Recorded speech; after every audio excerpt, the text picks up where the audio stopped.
이 시간 우리에게 주시는 하나님의 말씀은 갈라디아서 5장 22절에서 23절, 마태복음 9장 13절. 오직 성령의 열매는 사랑과 희락과 화평과 오래 참음과 자비와 양선과 충성과 온유와 절제니 이 같은 것을 금지할 법이 없느니라. 너희는 가서 내가 긍휼을 원하고 제사를 원하지 아니하노라 하신 뜻이 무엇인지 배우라. 나는 의인을 부르러 온 것이 아니요 죄인을 부르러 왔노라 하시니라. 오늘은 성령의 열매, 자비에 대해서 말씀을 나누도록 하겠습니다. 지금 우리 시대는 유튜브 시대라 해도 과언이 아닙니다. 지나치리만큼 영상이 많습니다. 모든 정보들이 다 들어 있습니다. 또 별의별 영상이 다 있습니다. 우리의 시간을 많이 빼앗고 있습니다. 그럼에도 그 중에 유익한 것들이 또 많습니다. 좀 유치하지만 이런 영상도 있습니다. 한 유튜버가 노숙자로 변장했습니다. 사람들이 어떻게 대하는가를 테스트하는 것입니다. 노숙자로 변장한 자신에게 긍휼의 마음으로 따뜻하게 대해주고 음식을 제공하면은 그 사람에게 큰 돈으로 보상해 주는 서프라이즈 영상입니다. 대부분의 사람들은 무시하고 도움을 구하는 요청을 거절해 버립니다. 미국의 어떤 교회에 목사님이 새로 부임한 날입니다. 목사님은 노숙자로 변장을 했습니다. 예배 전 30분 동안 교회 주위를 돌아다녔습니다. 성도들이 이제 시간이 되니까 모여들기 시작하고 교회는 성도들로 가득 찼습니다. 그런데 단 한 사람만이 인사를 했습니다. 그 목사님은 먹을 것을 살 돈을 요구했습니다. 그런데 아무도 주지 않았습니다. 교회 안에 들어가니 안내하시는 분들이 뒤쪽으로 갈 것을 요구했습니다. 다행히 내쫓지는 않았습니다. 사람들에게 인사하니 선입견을 가지고 깔보고 판단했습니다. 시간이 되어서 방송에서 새로 부임한 목사가 도착했다는 소식을 알렸습니다. 성도들은 박수를 치며 환호했습니다. 그런데 맨 뒤쪽에 있던 노숙자가 걸어 나갔습니다. 목사님은 강대상 앞에서 잠시 침묵하고는 그 아침에 겪었던 경험담을 말했습니다. 그리고 이렇게 말씀했습니다. 저는 여러분이 집에 돌아가서 오늘 아침에 있었던 일을 곰곰이 되새겨 보시기 바랍니다. 그리고 여러분의 심성을 검증해 보십시오. 다음 주일에 뵙겠습니다. 이렇게 마무리했어요. 많은 사람들이 부끄러워 고개를 숙였습니다. 흐느끼기 시작했습니다. 그 영상의 마지막 자막은 이렇게 결론을 내렸습니다. 예배 드리고 봉사하고 그것이 중요한 것이 아닙니다. 예배를 빠지지 않고 드리는 거, 기도를 빠지지 않고 하는 거, 그것이 중요한 것이 아닙니다. 중요한 것은 당신이 무엇을 하고 있는가, 사람들을 어떻게 대하는가가 중요합니다. 이렇게 결론을 내렸습니다.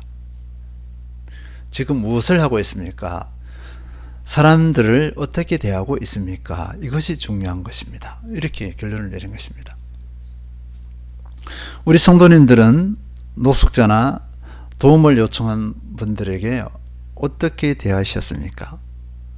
또 연약한 분들을 어떻게 대하셨습니까? 선대하기가 쉽지 않았을 것입니다. 오늘 본문 말씀은 우리가 연약한 사람들에게 어떻게 대해야 되는지를 분명하게 가르쳐주고 있습니다.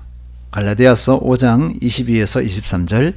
오직 성령의 열매는 사랑과 희락과 화평과 오래 참음과 자비와 양선과 충성과 온유와 절제니 이 같은 것을 금지할 법이 없느니라. 오늘 내용은요, 성령의 열매 중에서 자비입니다. 성령의 열매는 자비이다 라고 분명하게 말씀하고 있습니다. 연약한 사람들에게 자비로운 태도를 취해야 한다는 것입니다. 자비는 하나님의 성품입니다. 그리고 하나님의 속성입니다. 그렇기 때문에 그리스도인은 당연히 자비의 마음과 자비의 언어와 자비의 행실이라는 열매를 맺어야 합니다. 이것은 선택이 아닙니다. 명령입니다. 그러면 자비란 무엇인가? 이 단어를 많이 사용하고 또 감은 있습니다.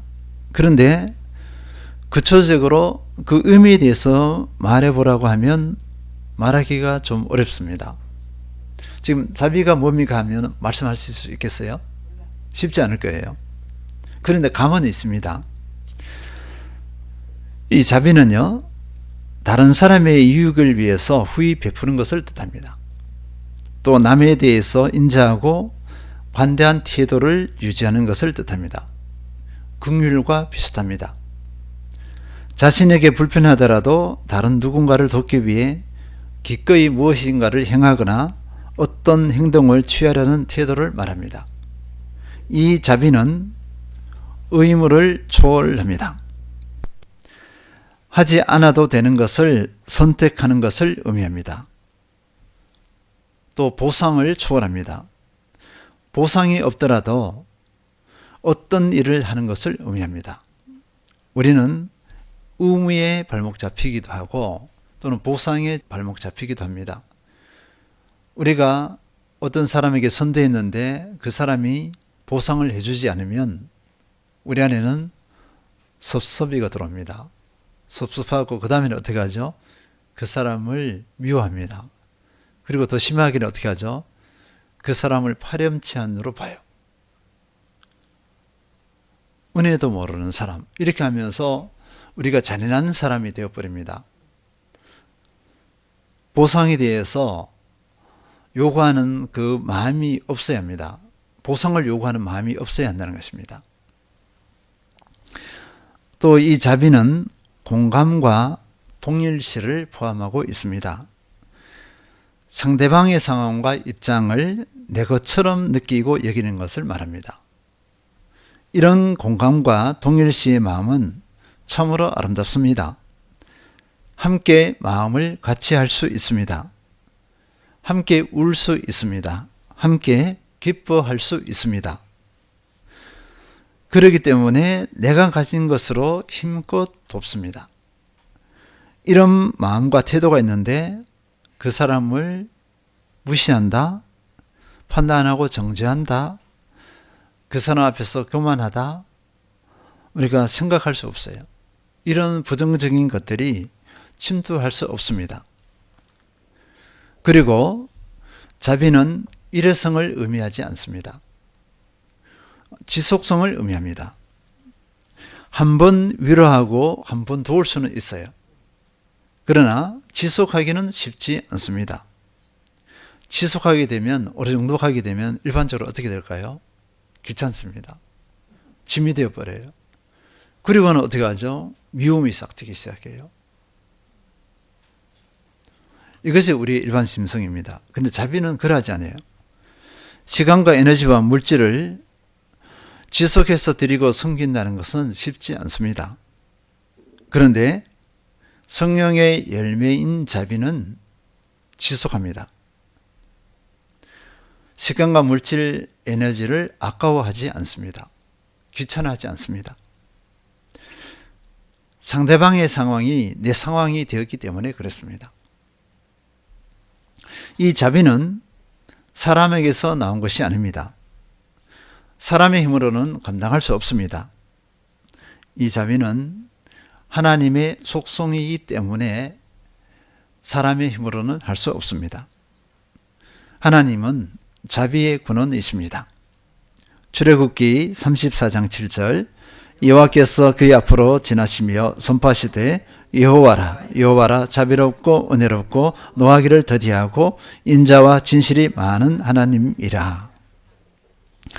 하나님께서 자신이 자비의 하나님이심을 스스로 선포하고 있습니다. 나는 자비롭고 은혜롭고 노하기를 더디하고 인자와 진실이 많은 하나님이라. 이렇게 선포하고 있는 거예요.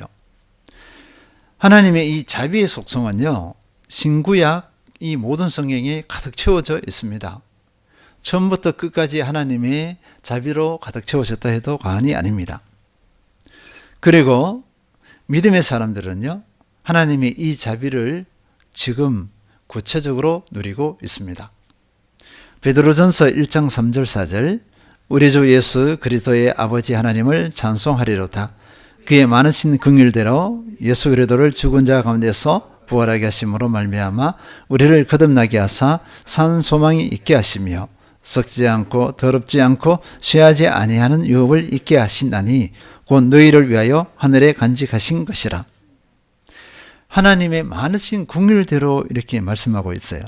그러니까 하나님의 긍휼에 근거해서 이렇게 말씀하고 있는 것입니다. 하나님의 긍휼에 근거해서 예수 그리스도를 십자가에 못 박았다. 하나님의 긍휼에 근거해서 예수님을 죽은 자 가운데서 부활하게 하셨다. 이렇게 말씀하고 있습니다. 이 긍휼의 은혜로, 이 자비의 은혜로 믿음의 사람은 거듭난 존재가 되었습니다. 새 생명을 얻은 존재가 되었습니다. 그리고 영원한 생명을 얻었습니다. 하나님의 자녀가 되었습니다.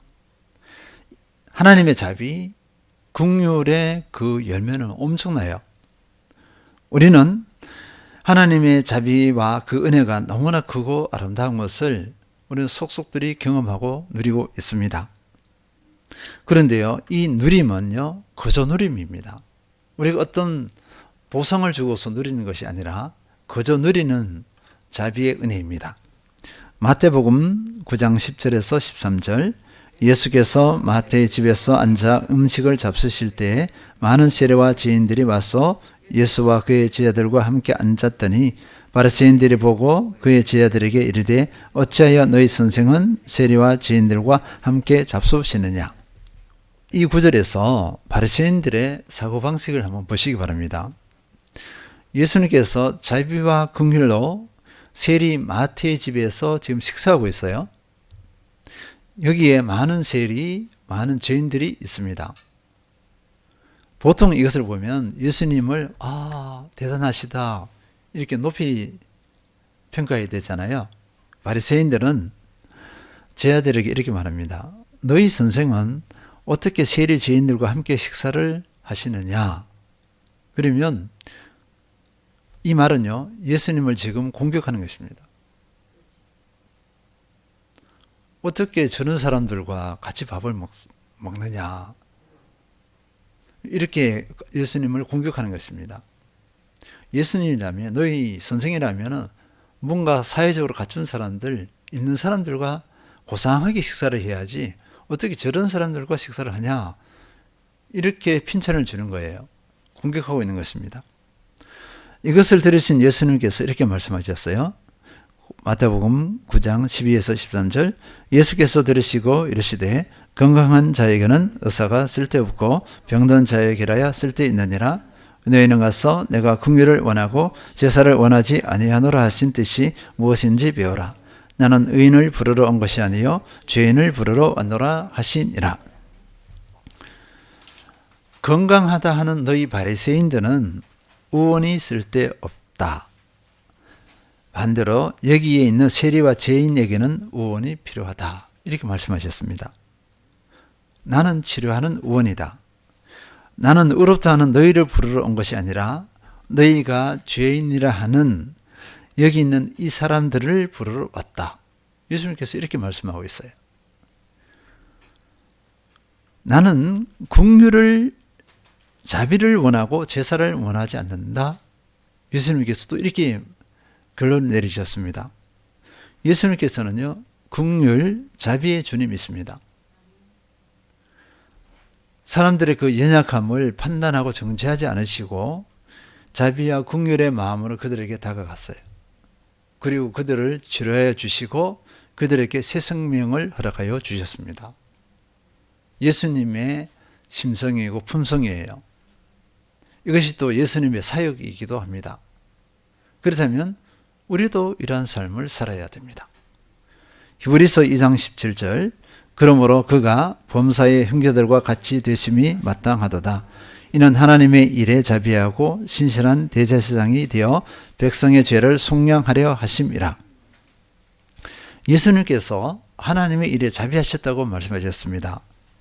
그 생명을 살리고 세우는 일에 자비하셨다, 이렇게 해석할 수 있어요.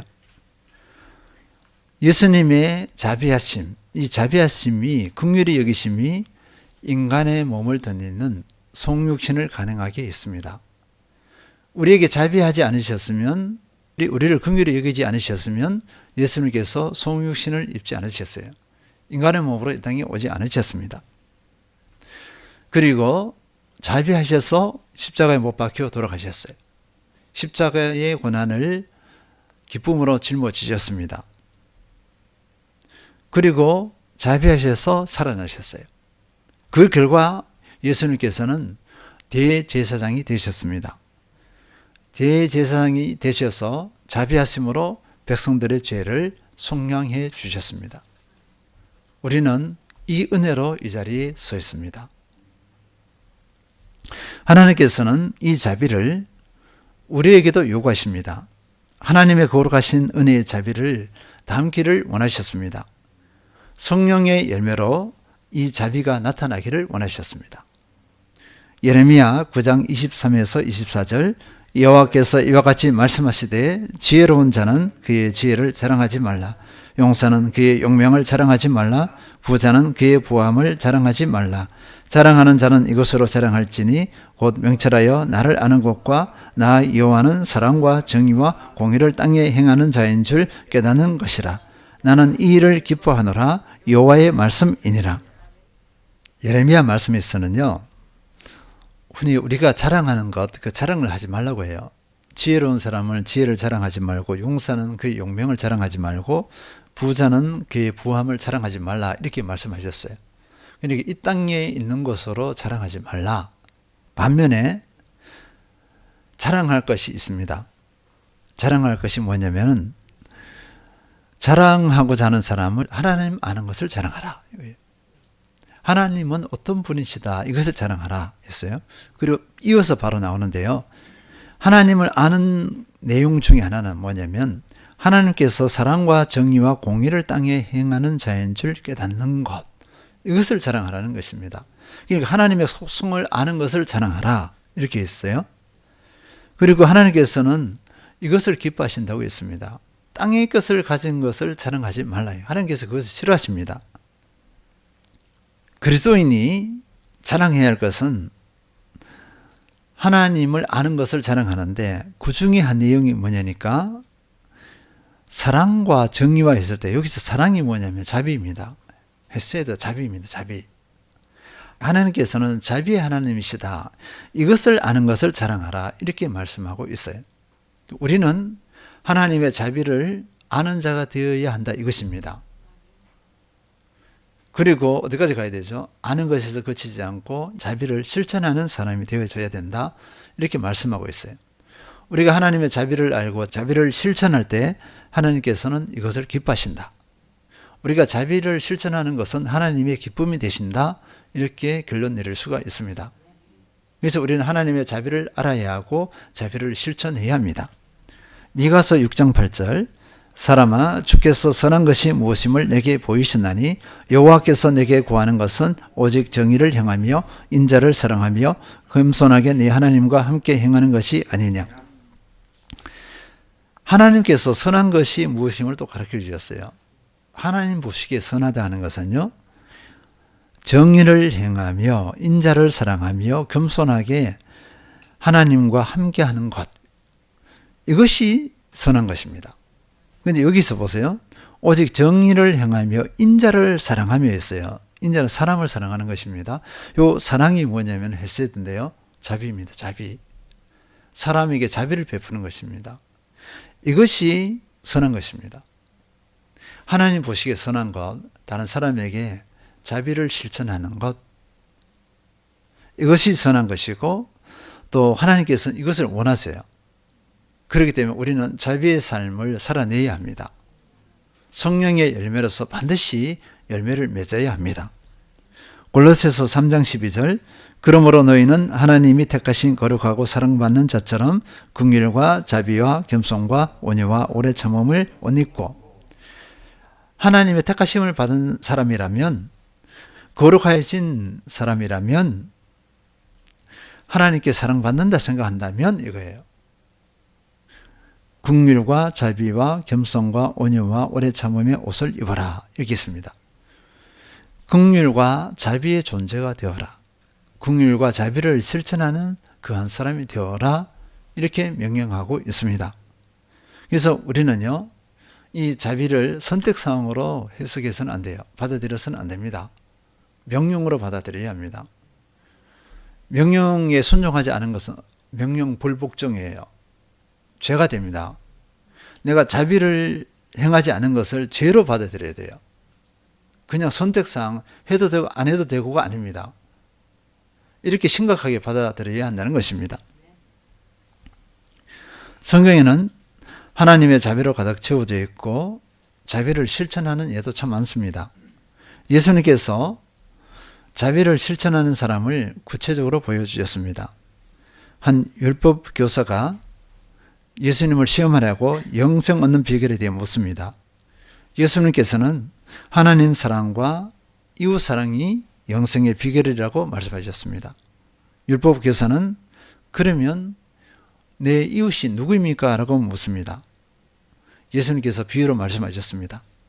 어떤 사람이 강도를 만났다. 모든 것을 빼앗기고 초죽음 상태, 죽음 지경까지 이르렀다. 그런데 제사장과 레인이 그 상황을 보고 그 사람을 보고서는 그냥 피하여 지나가 버렸다. 그런데 당시 천시 여김을 받던 사마리아 사람이 그 사람을 불쌍히 여기고 있다. 누가복음 10장 33에서 35절 어떤 사마리아 사람은 여행하는 중 거기 이르러 그를 보고 불쌍히 여겨 가까이 가서 기름과 포도주를 그 상처에 붓고 싸매고 자기 짐승에 태워 주막으로 데리고 가서 돌봐주니라. 그 이튿날 그가 주막 주인에게 데나리온 둘을 내어주며 이르되 이 사람을 돌봐주라. 비용이 더 들면 내가 돌아올 때 갚으리라 하였으니. 이 사마리아 사람은 강도 만난 사람을 불쌍히 여겼습니다. 그런데요, 이 사람의 시간과 에너지, 물질을 다 투자해요. 사마리아 사람은 지금 자기 삶의 계획이 있어요. 뭘 해야 되고 가는 길이었잖아요. 근데 그걸 포기했어요. 그 다음에 물질을, 에너지를 다 투자합니다. 그런데 여기에 그치잖아요. 돌아올 때 확인해서 필요하면 다 주겠다. 그러면 그 강도 만난 사람에 대한 완전한 자비예요. 부분적인 자비가 아니에요. 이것은 일회성이 아닙니다. 끝까지 책임을 지는 자비라고 할 수 있어요. 예수님께서는 이 사람이 진정 자비의 사람이다 이렇게 보여주고 있습니다. 그러면서 결론을 내려요. 누가복음 10장 36, 37 내 생각에는 이 세 사람 중에 누가 강도 만난 자의 이웃이 되겠느냐. 이르되 자비를 베푼 자니이다. 예수께서 이르시되 가서 너도 이와 같이 하라 하시니라. 우리의 진정한 이웃이 누구냐? 자비를 베푼 사람이에요. 사마리아 사람입니다. 그 사람의 배경 그런 필요 없어요. 지금 직업이 무엇이고도 상관이 없어요. 그냥 사랑으로 자비를 베푸는 겁니다. 그 사람이 진정한 이웃이에요. 우리는 이런 이웃이 되어야 합니다. 그러면 이 자비를 베품이 무엇으로 나타날까요? 복음의 열매로 나타납니다. 자비는 반드시 열매를 맺어요. 복음의 열매로 생명을 살리고 세우는 열매로 나타납니다. 우리가 자비를 행하지 않으면 생명을 살리고 세우는 열매는 절대로 맺어지지 않습니다. 우리가 삶의 현장에서 이 자비를 실천했는지 꼭 돌아보아야 합니다. 그럼 교회 안에서는 어떻게 될까요? 교회 안에서 서로에 대해 자비를 베풀어야 합니다. 자비의 관점으로 바라보고 자비를 실천해야 합니다.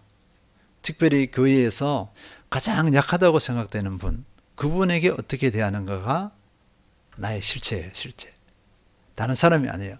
교회 안에서 그럴듯한 사람에게 잘하는 거 그게 아니라 가장 약하다고 하는 사람에게 어떻게 대하는가가 나의 실체입니다. 여기서 승리해야 돼요.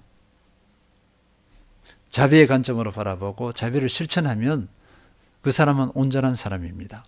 성령의 열매를 맺는 사람이라 할 수 있습니다. 이 자비를 긍휼의 관점으로 바라봤으면 좋겠어요. 자비와 긍휼은 비슷합니다.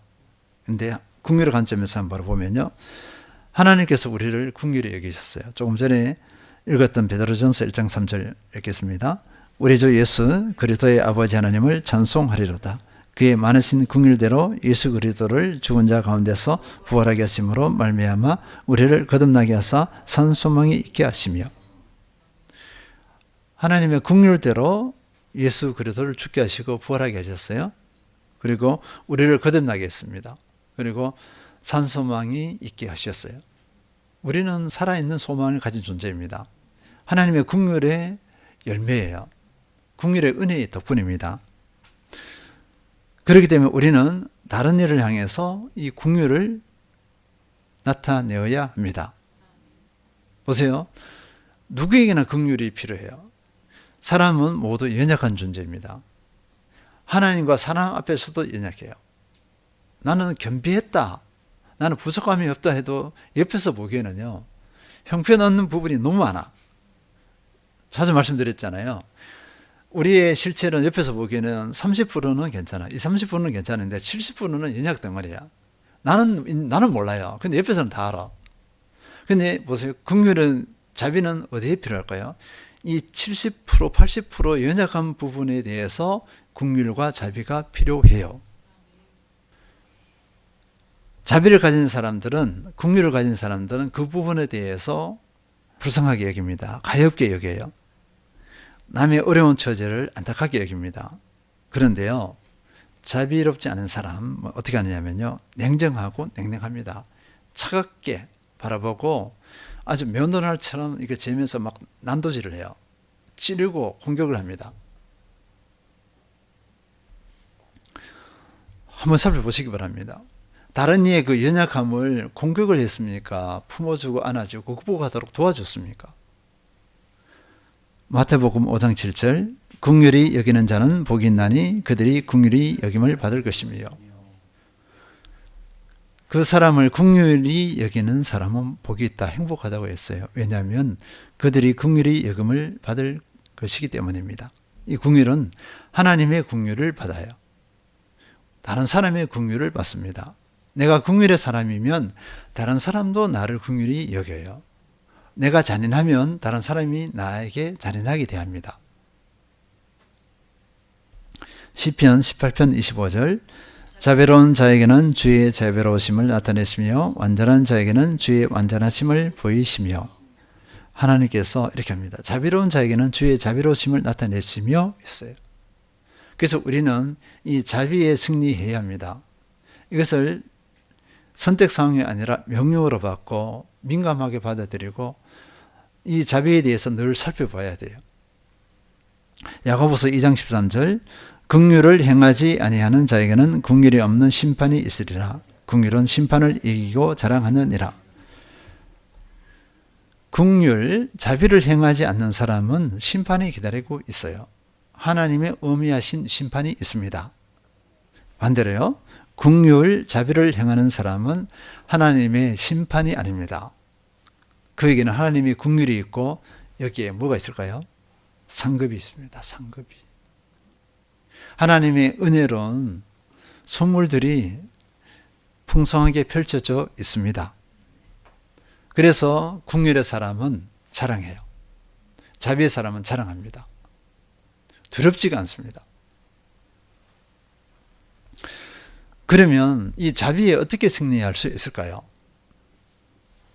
답은요, 너무나 간단하고 단순합니다. 우리가 이 자비를 실천하려면 성령의 은혜에서 성령 충만해야 되는 것은 기본입니다. 성령의 열매이기 때문에 성령이 충만해야 성령의 열매를 맺죠. 당연한 거잖아요. 그러면서 우리가 반드시 알아야 될 것은요, 성령 충만 또 비결이기도 합니다. 뭐냐면 내가 받은 자비를 아는 것, 그러면 돼요. 내가 얼마나 큰 자비를 받았는가 이거예요. 하나님의 얼마나 큰 긍휼을 하나님께 받았느냐, 다른 사람의 자비를 얼마나 내가 많이 받았느냐, 다른 사람의 긍휼을 내가 얼마나 많이 받았느냐, 이것만 알면은 나는 자비의 사람, 긍휼의 사람이 됩니다. 이것을 모르면 나는 자비로운 사람이 될 수 없고 긍휼의 사람이 될 수 없어요. 이 은혜 앞에서 나는 실천할 수밖에 없어요. 아는데 어떻게 안 할 수가 있어요? 하나님의 긍휼, 다른 사람의 긍휼에 대해서 내가 모르기 때문에, 아는 것이 약하기 때문에 남에게 인색하고 무자비해요. 우리는 무자비한 사람이 되면 안 됩니다. 막 공격하고 그 연약을 막 공격하는 사람이 되어서는 안 된다는 것입니다. 1만 달란트 빚진 자하고 100데나리온 빚진 자가 있어요. 그 주인이 1만 달란트 불쌍히 여기서 나는 갚을 능력이 없어요, 제발 탕감해 주세요, 이렇게 하니까 불쌍히 여기서 탕감해 줬죠. 1만 달란트 비용이 얼마 되는지 아시죠? 조단위입니다. 조단위. 조단위. 그러면 우리가 부자 중에서 만만하지 않아요? 대기업 속하는 몇몇 밖에 되지 않습니다. 그런데 100데나리온은 얼마 정도 되느냐면요, 계산법이 다 다릅니다. 제가 한번 이걸 두드려 봤는데 한 150만 원 정도 이렇게 하는데, 어떤 데는 1000만 원, 2000만 원 정도 된다. 그 계산법이 다 다른데요. 어쨌거나 이 1만 달란트하고 100데나리온의 이 차이는 너무나 격차가 커요. 100데나리온은 요만합니다. 요만해. 흔히 농것만 하다 그러잖아요. 요만한 비용이라면 1만 달란트는 이렇게 셀 수가 없어요. 이런 정도입니다. 그런데요, 1만 달란트 탕감을 받은 사람이 자기에게 100데나리온 빚진 사람을 용납하지 않아요. 그를 목을 잡고 가서 발로 밟습니다. 죽이려고 그래요. 감옥에 보내려고 그럽니다. 자기가 얼마나 탕감받았죠? 조 단위로 탕감을 받았잖아요. 그걸 생각하지 않고 100데나리온 빚진 사람을 죽이려고 해요. 죽이려면 이렇게 하고 있다고요.